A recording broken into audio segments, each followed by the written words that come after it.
Assalamualaikum warahmatullahi wabarakatuh. Bismillahirrahmanirrahim. Tabarakalladzi nazzala al-furqana ala 'abdihi liyakuna lil 'alamin nadhira. Allahumma shalli wa sallim ala sayyidina Maulana Muhammadin wa ala alihi wa sahbihi asma'in nama ba'du. Yang sangat kula hormati keluarga besar Raden Asnawi sedanten mawon, mulai Gus Hafid bin Ni'am bin Zuhri bin Raden Asnawi sedanten keluarga santri. Niki kudanan nggih niati dudusan nonton mawon. Terus riyen wonten cerita udan niku rahmat. Jadi nak sampean melayu saking udan berarti melayu saking napa? Rahmat.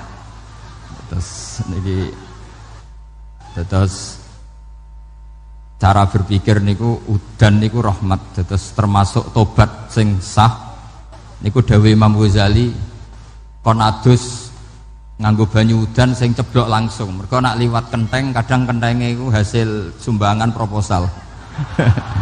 Terus mun sing langsung mawon, sing liwat plastik mun mboten mandi niku. Mboten mandi niku sing niku mau sama niku. Terus dulu di antara syarat tobat niku dawuh Imam Ghazali niku adus udan sing perawan, maksudnya sing asli ceblok saking pundi langit niku langsung sampeyan nombe. Nak tepak nggih tobat, nak mboten tepak nggih lara niku. Mergi asli. Terus kula matur nuwun sanget jenengan hormat teng Raden Asnawi. Beliau sekarang generasi keempat ya, wonten sing generasi ketiga.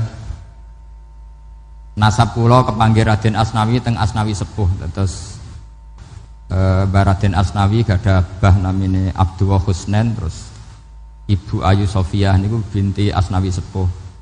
Kula buyut kula kandung damaran niku Hafsah binti Maksum bin Soleh bin Asnawi sepuh. Kenapa saya cerita zuriyah gitu? Terus satu peradaban, gini bahasa Indonesia mohon ya, bahasane gaul. Satu peradaban itu yang bisa bangun itu zuriyah itu komunitas gen.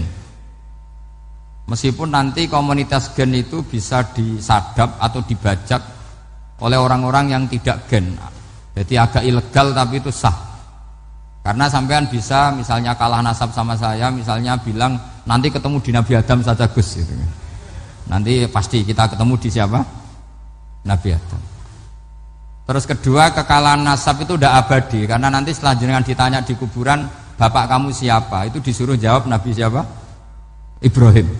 Terus kekalahan nasab sampean nanti berakhir di kuburan, karena nanti dijawab siapa bapak kamu, disuruh jawab siapa?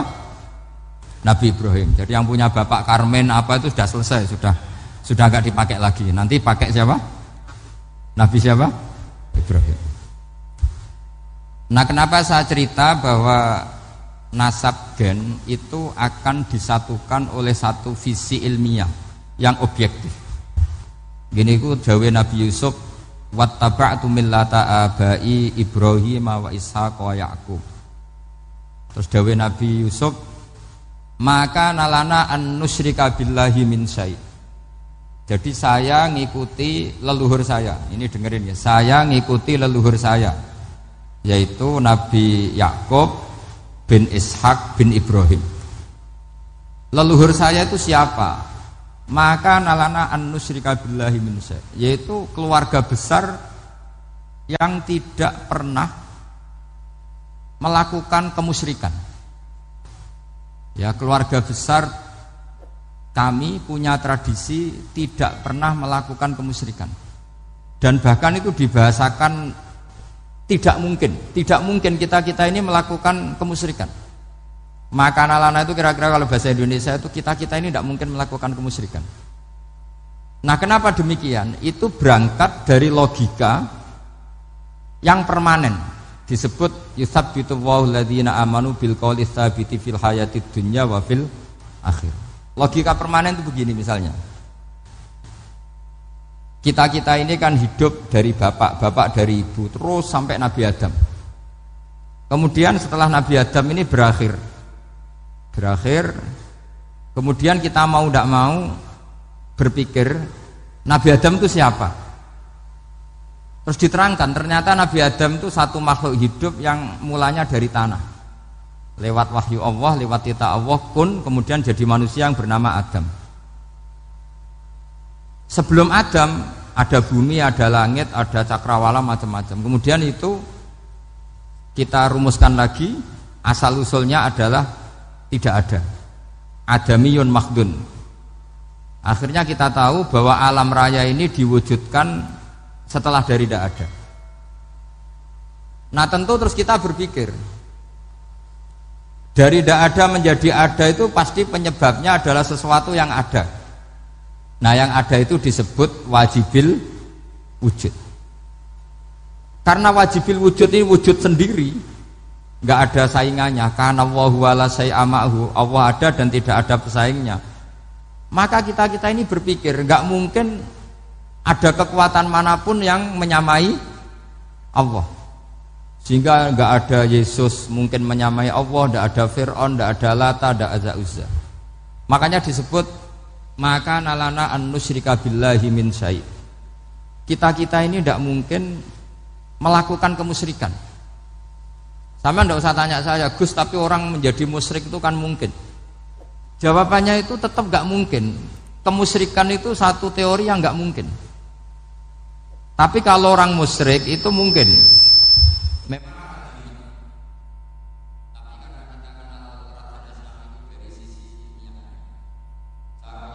Kitab beliau, mungkin saya termasuk pernah cucu yang membawa kitab beliau banyak ke Korea. Saya itu beli pesolatan tuh bukan 1-2 sampai 2 kerdus 3 kerdus.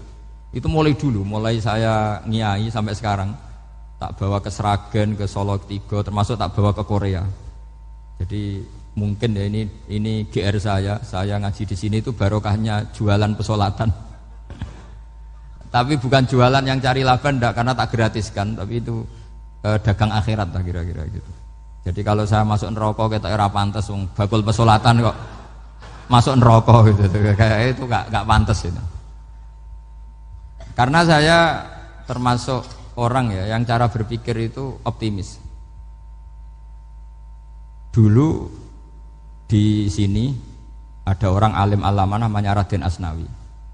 Terus kemudian sejarah agak berpolemik, ada yang mengatakan beliau itu muridnya Syekh Nawawi, ada yang mengatakan tidak.